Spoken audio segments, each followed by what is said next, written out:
Transformation of Golfers Green. The promenade was initially laid out in 1859 by Governor Sir Henry George Ward. Although the original Golfers Green extended over a much larger area than is seen today. The Golfers Green was initially used for horse racing and as a golf course, but was also used for cricket, polo, football, tennis and rugby. The Dutch initially laid out the Golfers Green to enable their cannons to a strategic line of fire against the Portuguese.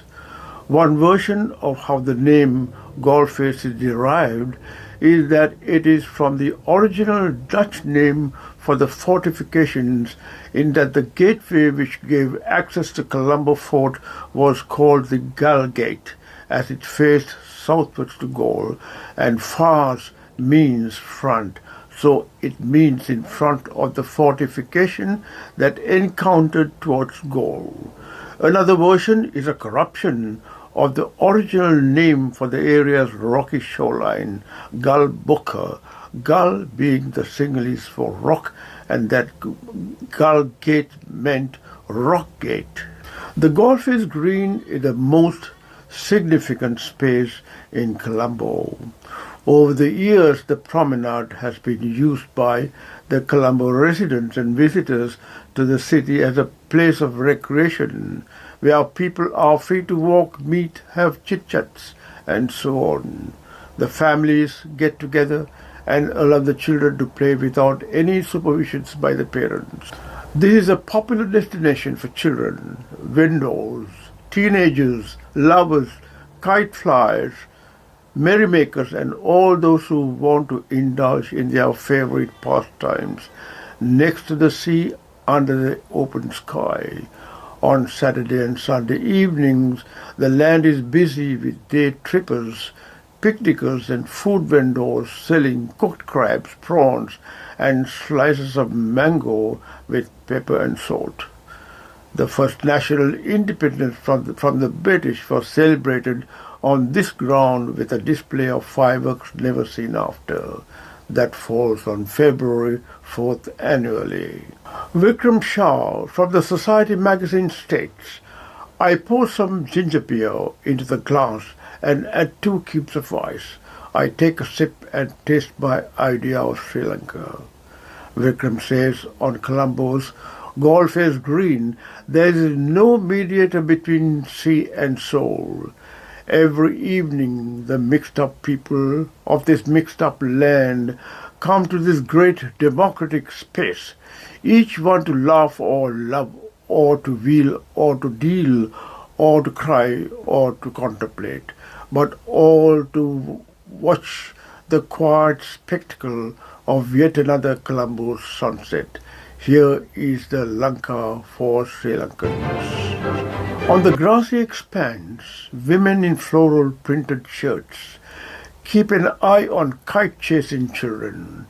Peanut sellers hawk their ware in sing-song, sing-ala. Young lovers brush their fingertips, finally satiating the day's anticipation. It must be a wonderful thing, the first shared smile of lovers at 5 p.m. on Golfers Green. When youth is spent, this will be the sort of thing remembered. There was a time when young village couples hid under the shadows of the umbrellas, making love for hours in the afternoons.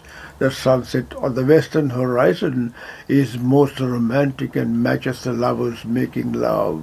Before that era, in the 50s, the lovers came in their sporty vehicles, parked by the roadside area of the green, and spent their Sunday afternoons making love like sparrows.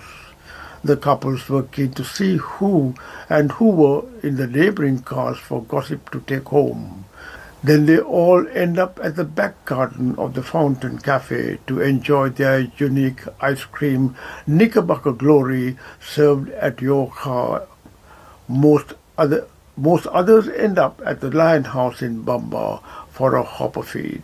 The oldies today, wherever they are in the world, will go down their memory lane to reminisce those glorious days of the splendid island. The stalls on the seaside walk-in palisade come up active by 6 in the evening, and the aroma of the fried rice and the fried seafood stimulate your hunger pangs.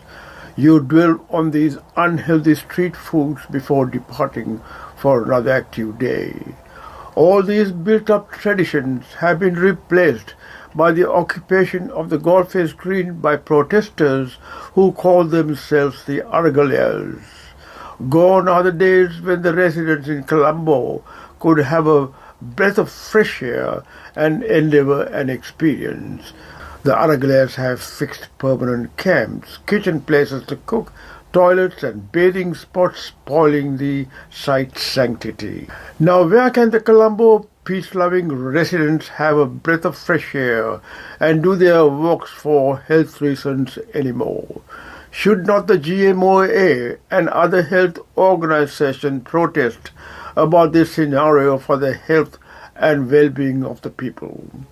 As the President states, there are other sites like Viaramal Devi Park and Campbell Park for the Aragalayers to camp and fight their cause. Why penalize the residents of Colombo, deprive their healthy lifestyles, and make them suffer in their dwellings, and more so over the children? The protesters were also notified to take steps to vacate the area before 5 p.m. on August 5th, and legal action will be taken against those who do not follow the above instructions. According to the Aragalayers, their lawyers have filed writ petitions at the Supreme Court and are working on that. If there's a court ruling, then we will consider it, they said. Protesters say goodbye to golf-face site.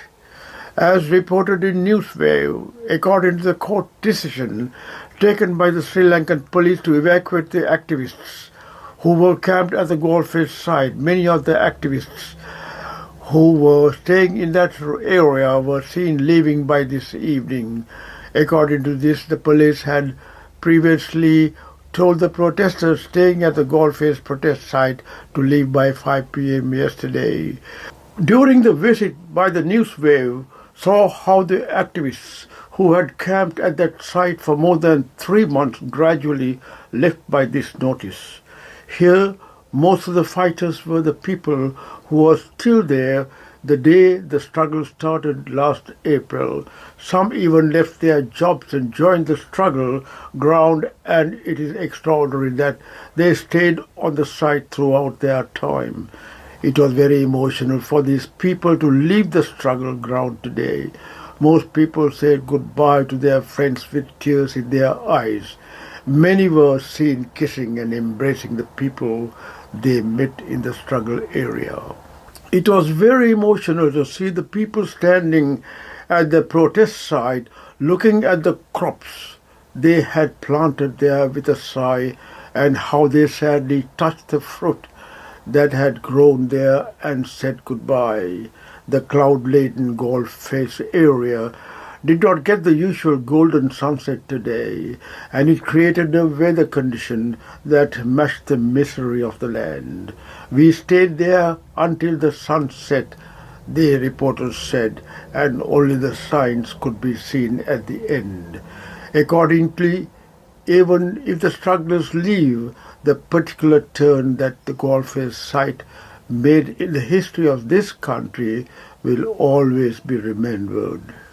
Our message to Aragala protesters is that all of you have done a great job by making Gotha leave his post of the presidency when he was firm in saying that he will continue in office, as he does not want to be referred to as a failed president in history. Congratulations.